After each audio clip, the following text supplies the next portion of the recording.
નમસ્કાર, આપ જોઈ રહ્યા છો ડે સ્પેશિયલ અને આપની સાથે હું છું વૈભવી. દર્શક મિત્રો, માં નર્મદા એ ફક્ત એક નામ નથી, ન માત્ર ગુજરાતની જીવાદોરી છે, પરંતુ તેનાથી પણ વિશેષ છે. અને આ વાત આપણને સમજાવી છે શ્રી સમર્થ સદગુરુજીએ.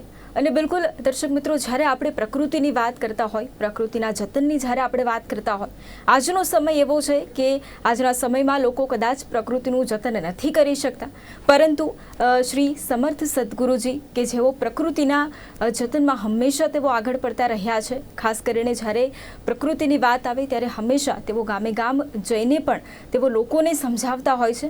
અને તેઓ આપણી સાથે આજે જોડાયા છે અને તેમના વિશે ઘણી બધી જે વાતો છે તે આપણે સાંભળવાની છે. તેની સાથે જ તેમણે જે નર્મદા મિશન જે શરૂઆત કરી હતી તેના વિશે પણ આજે આપણે ઘણી બધી માહિતી તેમની સાથે મેળવવાની છે.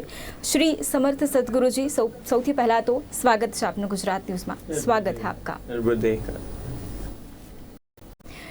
सदगुरु जी, सबसे पहला सवाल, नर्मदा मिशन की आपने स्थापना की है, उससे पहले मैं ये जानना चाहती हूँ और जो दर्शक अभी आपको देख रहे हैं उनको ये भी समझना है कि नर्मदा मिशन की आपने स्थापना की है, लेकिन नर्मदा का महत्व क्या है हमारे जीवन में, प्रकृति का क्या महत्व है? आज हमारी भारतीय जो संस्कृति है और भारतीय जो हमारा दर्शन है, हम नदियों को माँ कहते हैं. माँ नर्मदा जो नदी के रूप में हम देख रहे हैं, ये दुनिया की सबसे असाधारण नदी है और इस नदी का सबसे असाधारण जल है. आज देश और दुनिया में सबसे ज़्यादा चुनौती जो हम जलवायु परिवर्तन देख रहे हैं या हम ये आपदाएं हम देख रहे हैं, देश दुनिया में आपत्ति विपत्तियां, ये कहीं ना कहीं प्रकृति के साथ छेड़खानी के परिणाम जो है आज हम देश दुनिया में देख रहे हैं. चाहे आपदा के रूप में हो, चाहे संक्रमण के रूप में हो, कहीं ना कहीं सबसे सुरक्षित जीवन और सबसे व्यवस्थित जीवन वो प्रकृति के समीप ही व्यक्ति जी सकता है. यदि हर एक व्यक्ति की कल्पना होती है, हर एक व्यक्ति की इच्छा होती है कि मेरा जीवन सबसे सुरक्षित हो, मेरा जीवन सबसे व्यवस्थित हो, तो प्रकृति के समीप ही सबसे सुरक्षित और सबसे व्यवस्थित जीवन को जिया जा सकता है. हमारी जो जीवन है, हमारा जो व्यवस्था है, हमारा जो विकास है, वो सब नदियों पर केंद्रित है. आज गंगा, यमुना या महाराष्ट्र, मध्य प्रदेश और गुजरात की जो जीवन धारा है वो हमारी माँ नर्मदा है. नर्मदा पर हमारा जीवन है, नर्मदा पर हमारी व्यवस्था है, नर्मदा पर हमारा विकास है.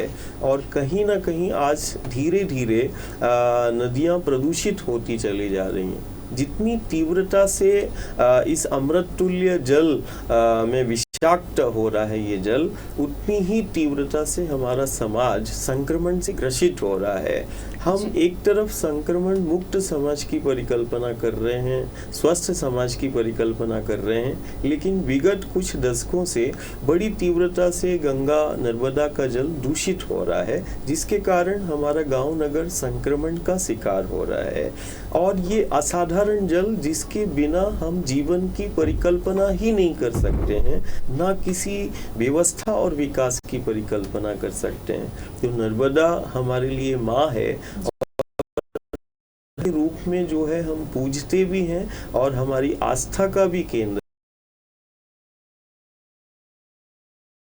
है, हमारी व्यवस्था, हमारे विकास का भी केंद्र है. इस माँ नर्मदा दुनिया का सबसे असाधारण जल को ये बचाने का हमारा सत्याग्रह है, सत्य का आग्रह है, ये व्रत है. और हम माँ नर्मदा पर केंद्रित हम इस जीवन को जी रहे हैं कि हमारे पास कुछ भी ना हो, लेकिन जीवन के लिए जल बेहद आवश्यक है. और आज धीरे धीरे जल ही जो जितना हमारे पास है उतना वो दूषित होता जा रहा है और बड़ी तीव्रता से जल स्तर कम हो रहा है. तो ये व्रत जो है उस जल के संरक्षण संवर्धन के लिए है, जिसके बिना हमारा कोई अस्तित्व नहीं है, कोई हमारा जीवन नहीं है. बिल्कुल. सदगुरु जी, मैं आपसे ये भी जानना चाहती हूँ कि नर्मदा मिशन की आपने स्थापना की है और दिन ब दिन लोग जुड़ते गए हैं और लोग अपनी तरह से ही आते हैं खुद इस मिशन में शामिल होने के लिए. जो जल है उसकी जो वैल्यू है वो समझते हैं। मैं आपसे ये भी जानना चाहती हूँ कि जब आपने शुरुआत की थी इस मिशन की, आपको कैसे ख्याल आया था कि ये नर्मदा मिशन है, मैं उसकी शुरुआत करता हूँ, आपको कैसे ये ख्याल आया था? ये नर्मदा मिशन एक विचार है, एक भाव है जो व्यक्ति को और समाज को जो है प्रकृति के समीप ले जाने का ये अभियान है। और नर्मदा मिशन का जो चित्त के अंदर आया कि नहीं, प्रकृति पर केंद्रित हमारा जीवन है, प्रकृति पर केंद्रित हमारी व्यवस्था है और प्रकृति पर केंद्रित हमारा धर्म, हमारी संस्कृति, हमारी सभ्यता सब प्रकृति पर केंद्रित है। इन्हीं नदियों के तटवर्ती क्षेत्र में और इन्हीं नदियों के पथ पर जीव का प्रारंभ हुआ है। आज वर्तमान स्थिति में जब हम इसको बारंबार हम कुछ दशक पहले हमने देखा कि हमारा वो नदी जिसको हम माँ के रूप में देख रहे हैं, जो करोड़ों का जीवन है, वो धीरे धीरे उसका आंचल सिमटता चला जा रहा है। कहीं ना कहीं ज़रूरत और व्यवस्थाओं पर, विकास के नाम पर, ज़रूरत के नाम पर, व्यवस्थाओं के नाम पर कहीं ना कहीं हम अपने जीवन क्षेत्र को धीरे धीरे खत्म करते चले जा रहे हैं। जिस अवस्था में आज के दौर से ये समाज निकल रहा है, उस समय हम अपने जीवन क्षेत्र को खत्म कर चुके हैं, 60% खत्म कर चुके हैं। तो कहीं ना कहीं मुझे ऐसा चित्त के अंदर ये आया, कारण हमारा प्रकृति को हम माँ कहते हैं, ये नदियों को हम माँ कहते हैं, वही हमारा गुरु का स्वरूप है। कहते हैं एक माँ ने जन्म दिया है और जन्म देने वाली को भी हमने माँ कहा है। लेकिन हमारे भारतीय दर्शन में जो है जीवन देने वाली को भी हम माँ कहते हैं, पालने वाली को भी हम माँ कहते हैं। हमें जीवन देने वाली के रूप में वो पवित्र नदियाँ मिली हैं और उसमें दुनिया का सबसे असाधारण नदी जो नर्मदा के रूप में, जो माँ के रूप में हम जिसको पूज रहे हैं, वो सिर्फ उसने हमें जीवन ही नहीं दिया, उसने हमारी हर ज़रूरत और व्यवस्था को सिर्फ पूरा ही नहीं किया। उस माँ ने जहाँ एक ओर हमें जीवन दिया है, वहीं दूसरी तरफ उस माँ ने हमें जीना भी सिखाया है और हमारे गांव नगर को, प्रांत को आत्मनिर्भर भी बनाया है। तो वो माँ नर्मदा ही है जो नदी के रूप में हम देख रहे हैं, जो हमारी आस्था का केंद्र है, जीवन भी दिया है, जीना भी सिखाया है और हमारे गांव नगर प्रांत को आत्मनिर्भर भी बनाया है। तो बिना हम यदि किसी प्रांत या हम अपने राष्ट्र के आत्मनिर्भर भारत की परिकल्पना कर रहे हैं, आत्मनिर्भर गुजरात की परिकल्पना कर रहे हैं, आत्मनिर्भर हम ग्राम की परिकल्पना कर रहे हैं, तो हमारे गांव, हमारा नगर, हमारा प्रांत, हमारा राष्ट्र बिन नर्मदा के आत्मनिर्भर की परिकल्पना भी संभव नहीं है। तो ये धीरे धीरे जरूरत, व्यवस्था और विकास के नाम पर धीरे धीरे वो सिमटता चला जा रहा है हमारा जीवन। और इस जीवन को सुरक्षित करने के लिए हमने इस भाव से नर्मदा मिशन की स्थापना हुई, जो पूरा प्रकृति पर केंद्रित है, जीवनदायिनी उन नदियों पर केंद्रित है, नर्मदा पर केंद्रित है, हमारी संस्कृति और कला पर केंद्रित है, जो सबसे पुराना केंद्र है। और इसमें किसी प्रकार की कोई संयुक्ति, अति संयुक्ति नहीं होगी कि जहाँ एक तरफ वो हमें जीवन दे रही है, वहीं दूसरी तरफ धर्म, कला, संस्कृति, सभ्यता का वो केंद्र है और दूसरी तरफ जीवन जीने की जो कला का केंद्र है, जिसको हम बोल सकते हैं नेचुरल आर्ट ऑफ लिविंग का सेंटर, दुनिया का सबसे बड़ा और सबसे पुराना यदि कोई है तो वो माँ नर्मदा का पथ है। उस पथ से हमें एक तरफ जीवन भी मिल रहा है और वो जीवन जीने की कला जो समाज को मिल रही है, जीना सिखा रही है माँ, तो वो जीना भी सिखा रही है, जीवन भी दे रही है, आत्मनिर्भर भी उसी माँ से हम हैं। तो उसके संरक्षण और संवर्धन के लिए इस अभियान की शुरुआत हुई, जिसको आज हजारों लाखों लोग नर्मदा मिशन के नाम से जानते हैं और उससे जुड़े भी हुए हैं। बिल्कुल। और सदगुरु जी, एक बात ये भी है कि जिस तरह से आपने बताया कि आप नर्मदा मिशन की आपने शुरुआत की और बहुत सारे लोग इसमें जुड़ते गए, मैं आपसे ये भी जानना चाहती हूँ कि आप जो है अन्न ग्रहण नहीं करते हैं, आप सिर्फ नर्मदा जल है वही आप ग्रहण करते हैं। तो ये भी एक बात है कि जिस तरह से 627 दिन आपको अभी हो चुके हैं कि आप जो अन्न है वो नहीं ग्रहण कर रहे हैं, और जिस तरह से आपने नर्मदा की शुरुआत भी की थी, तो मैं आपसे ये भी जानना चाहती हूँ कि इसके पीछे का एक क्या कारण है कि आप अन्न नहीं ग्रहण करते हैं और सिर्फ नर्मदा का जो जल है वही ग्रहण करते हैं।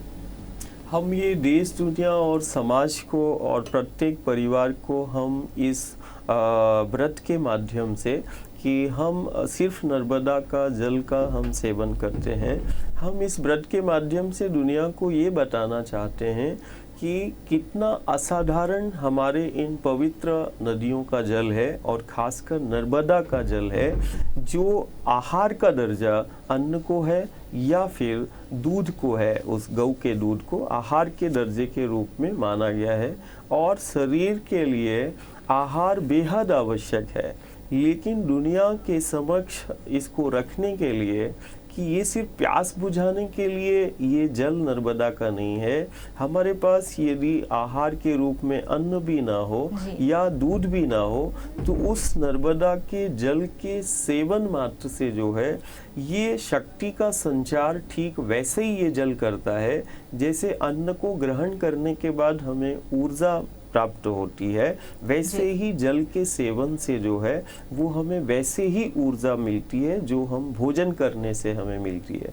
ये बहुत असाधारण जल है और ये जहाँ एक और आहार के रूप में हम ले रहे हैं, वही ये अध्यात्म और विज्ञान कहता है कि नर्मदा का जल असाधारण जो रोग हैं उनकी दवा का काम भी है। असाध्य बीमारियां और रोग जो है इसी जल के सेवन से हमने अपने जीवन काल में देखा है, उन रोगों को दूर होते हुए एक निरोगी काया के लिए जो है वो नर्मदा का जल भी अमृत का और दवा का काम कर रहा है। और कहीं ना कहीं इस जीवंतता को रखने के लिए कि नर्मदा का जो जल है वो दुनिया का सबसे असाधारण जल है और नर्मदा के तटवर्ती क्षेत्र की जो मिट्टी है वो भी दुनिया की सबसे असाधारण मिट्टी है, कारण दुनिया का सबसे बेहतर आहार जो है वो नर्मदा के तटवर्ती क्षेत्रों में जो है वो होता है। दुनिया का सबसे असाधारण औषधीय वन जो है या असाधारण वृक्ष प्रजातियां वो नर्मदा के किनारे ही है। तो ये कहीं ना कहीं नर्मदा हमारे लिए विश्व धरोहर है जो हमारे जीवन से और हमारे धर्म से और हमारे अस्तित्व से जुड़ा हुआ है। जी बिल्कुल। और सदगुरु जी, जिस तरह से हमने कोरोना का जो हमने समय देखा और जिस तरह से आपकी संस्था उसमें भी एक मानव धर्म जिसे हम बोल सकते हैं वो निभा रही थी, आज भी निभा रही है, तो मैं ये भी जानना चाहती हूँ कि जिस तरह से आपने अभी बताया कि जिस तरह से प्रकृति की बात है, जिस तरह से हम लोग इसका जतन नहीं कर पा रहे हैं, कहीं ना कहीं हमसे उतनी गलतियां हो रही है दिन बर दिन, शायद हमको पता भी नहीं कि हम ये गलती कर रहे हैं। और आप जिस तरह से मैं बता रहे कि प्रकृति का जतन हम इस तरह से कर सकते हैं, क्या महत्व है प्रकृति का हमारे जीवन में। लेकिन कोरोना के समय में जिस तरह से हमने देखा कि बहुत सारी ऐसी परिस्थितियां हमारे सामने आ गई, बहुत ही मुश्किल परिस्थिति हमारे सामने आ गई, लेकिन जिस तरह से जो लोग हैं उनको भी इतनी तकलीफ हुई इन परिस्थितियों में, क्या हम ये उदाहरण समझ सके कि जिस तरह से हम अगर प्रकृति का जतन नहीं कर पा रहे हैं तो प्रकृति भी हमारा जतन नहीं ही करेगी। निश्चित आज ये देश और दुनिया में जो भी हम संक्रमण या आपदाओं को हम ये देख रहे हैं वो कहीं ना कहीं प्रकृति की छेड़खानी के कारण या प्रकृति का अंधाधुंध जो है जो शोषण हुआ है, दोहन हुआ है, जिसके परिणाम स्वरूप आज हम सारा विश्व देख रहा है कि धीरे धीरे ताप बढ़ रहा है और जलवायु परिवर्तन के कारण बहुत सारी देश और दुनिया में भीषण आपदाओं का दौर जो है वो प्रारंभ हो गया है। अभी पिछले कुछ वर्षों में हम जैसे कि संक्रमण से जूझ रहे थे और उसी संक्रमण के साथ साथ हम प्राकृतिक आपदाओं से भी हम जूझ रहे थे, जिसमें बहुत सारी जन हानि हुई और कहीं ना कहीं ये हमारा जो जीवन शैली है और इस जीवन शैली के कारण जो हमने अंधाधुंध प्रकृति का और इन नदियों का, पहाड़ों का जो हमने दोहन किया है, जिसके परिणाम स्वरूप जो है, जो ताप को नियंत्रित करने वाली जो व्यवस्था थी, आज कहीं ना कहीं वो वन, वो अभ्यारण्य, वो जंगल जो है धीरे धीरे खत्म होते चले जा रहे हैं। और ताप बढ़ने के कारण आज ये कहीं ना कहीं समन्वय और संतुलन जो बिगड़ा वो प्रकृति के दोहन और शोषण के कारण है, जिसके परिणाम संक्रमण के रूप में, महामारियों के रूप में और समाज को जो है वो आपदाओं के रूप में, इन सब का समाधान यदि हम देखें कि कैसे समाधान होगा, तो आज कहीं ना कहीं हमारी जो संस्कृति है, खासकर हमारे देश की जो संस्कृति है, हम प्रकृति को माँ के रूप में और एक जीवित के रूप में हम मानते हैं। हमने पेड़ों को, पहाड़ों को, नदियों को हमने जीवित के रूप में हम इनका पूजन भी करते हैं। और भारतीय जो दर्शन है, हिंदू दर्शन जो है, वो नदियों को भी जीवित के रूप में, शक्ति के रूप में मान्यता है, पेड़ और पहाड़ों के रूप में भी मान्यता है। लेकिन हम ये समाज से आज ये प्रश्न हम बारंबार करते हैं कि एक जीवित के साथ कैसा हमारा व्यवहार होना चाहिए। हमने अपने जीवन यापन के लिए उस जीवित इकाई को इतना शोषण और इतना दोहन उसका कर लिया है कि आज हमारा जीवन चक्र ही धीरे धीरे जो है वो इतना उसका समन्वय या संतुलन बिगड़ गया है कि तरह तरह की विकृतियां, विसंगतियां और रोग दोष में जो है वो आज समाज का प्रत्येक वर्ग समुदाय आ रहा है। तो इसमें कहीं ना कहीं हमें फिर से प्रकृति की ओर जाना पड़ेगा, और जो प्रकृति ने हमें दिया है या इन नदियों ने हमें दिया है, हम इनको कुछ दे नहीं सकते हैं, लेकिन जो प्रकृति की जो संरचना है या जैसा उनका प्रवाह है, जैसा उनकी जो संरचना, हम उसको हूबहू वैसा ही रखें।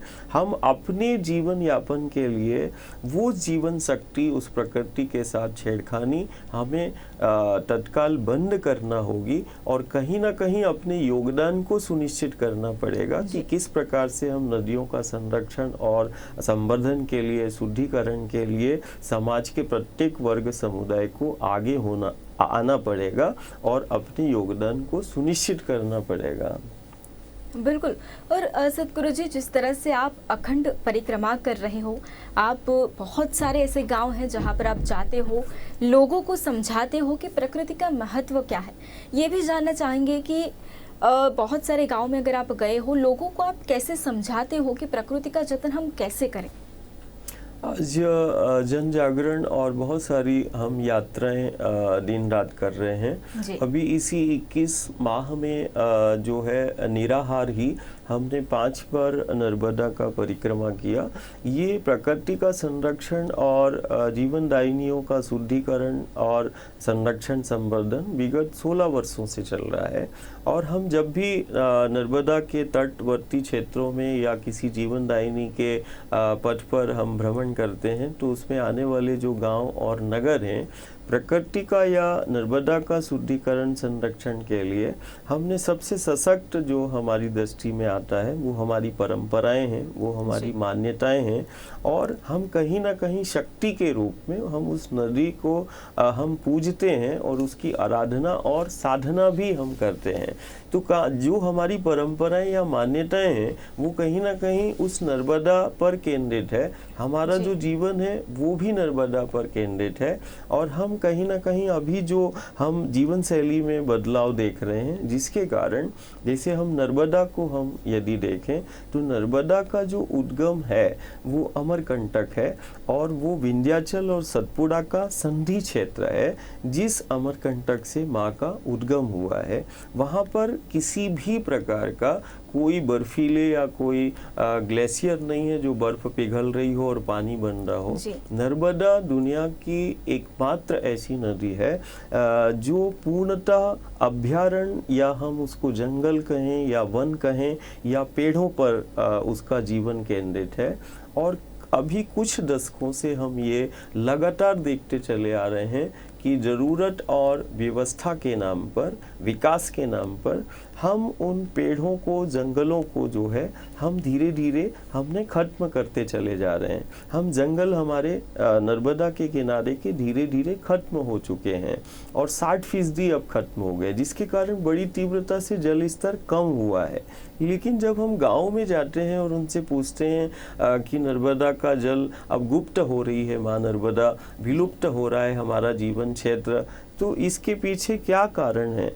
तो वो ये पेड़ों को, पहाड़ों को और नदी के जीवन को या नर्मदा को वो अलग अलग देख रहा है, जबकि एक पूरा एक चक्र है जी। नर्मदा का जो प्राण क्षेत्र है वो हमारे जंगल हैं, अभ्यारण्य हैं, वो पेड़ हैं, पर्वत हैं। धीरे धीरे वो विकास के नाम पर, व्यवस्था के नाम पर जो है वो धीरे धीरे वो ख़त्म होते चले गए, जिसके कारण आज नर्मदा का जल स्तर बहुत तीव्रता से कम हुआ है।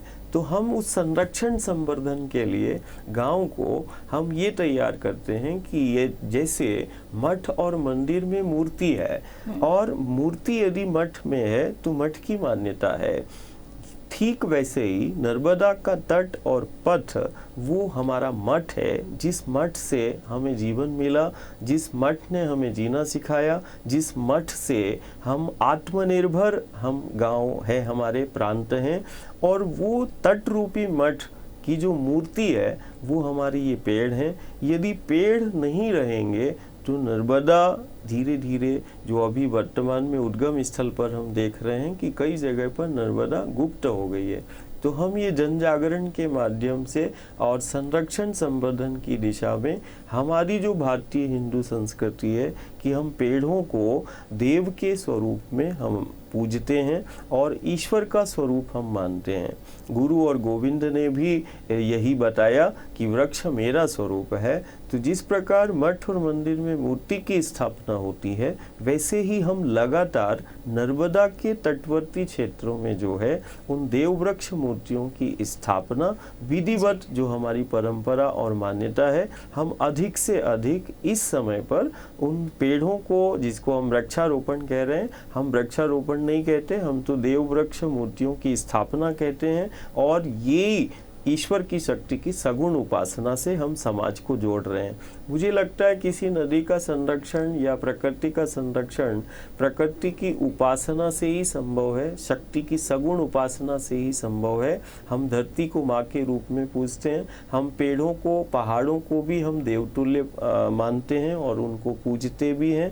हम नदियों को माँ कहते हैं। कहीं ना कहीं इन सब का एक दूसरे से बड़ा गहरा संबंध है। तो संरक्षण संवर्धन की दिशा में सबसे पहले जन जागरण करते हुए अधिक से अधिक जो है हम वहाँ देव वृक्षों को स्थापित कर रहे हैं, जिससे वो जल स्तर जो बड़ी तीव्रता से कम हो रहा है, वो पेड़ ही है जो जल संग्रहण में सबसे महत्वपूर्ण योगदान निभाते हैं। अब जैसे अभी वर्षा ऋतु है और इस बारिश के मौसम में जो है, यदि नर्मदा के तटवर्ती क्षेत्रों में या हमारे गांव नगर में पेड़ नहीं है, आसपास जंगल नहीं है, तो वो पेड़ ही वर्षा के जल को संग्रहित करते हैं और फिर वो वर्ष में वो धीरे धीरे वो अपनी जड़ों के माध्यम से जो है वो हमें प्राप्त होता है, झरनों के रूप में या नदी के रूप में जो हम जल देख रहे हैं। तो अधिक से अधिक पेड़ लगाने के लिए हम प्रेरित करते हैं और वो परंपरा और मान्यताओं को आधार बना के इस समय पर सबसे ज़्यादा हम नर्मदा के तटीयवर्ती क्षेत्रों में और गांव नगर में प्रकृति पूजा और ईश्वर की शक्ति की सगुण उपासना से हम समाज को जोड़ने का ये प्रयास कर रहे हैं। બિલકુલ, તો વિશેષ આજે જીવાદોરી સમાન ગુજરાતની એવી નર્મદા વિશે આજે આપણે વાત કરી છે। તેની સાથે જ ન માત્ર જીવાદોરી છે પરંતુ તેનું વિશેષ મહત્વ રહેલું છે। પ્રકૃતિ સાથે જે પ્રમાણે આપણે જતનની અત્યારે ખૂબ જરૂરિયાત છે, આપણે તેના વિશે આજે ચર્ચા કરી છે। અને ખાસ અમારી સાથે આજે સમર્થ સદગુરુજી જોડાયા હતા કે જેમણે આપણને પ્રકૃતિનું મહત્વ સમજાવ્યું છે। તેની સાથે સાથે જ જે જળનું મહત્વ છે, અસાધારણ જળ આપણે તેને કહી શકીએ, તેનું મહત્વ છે તે પણ આપણને સમજાવ્યું છે।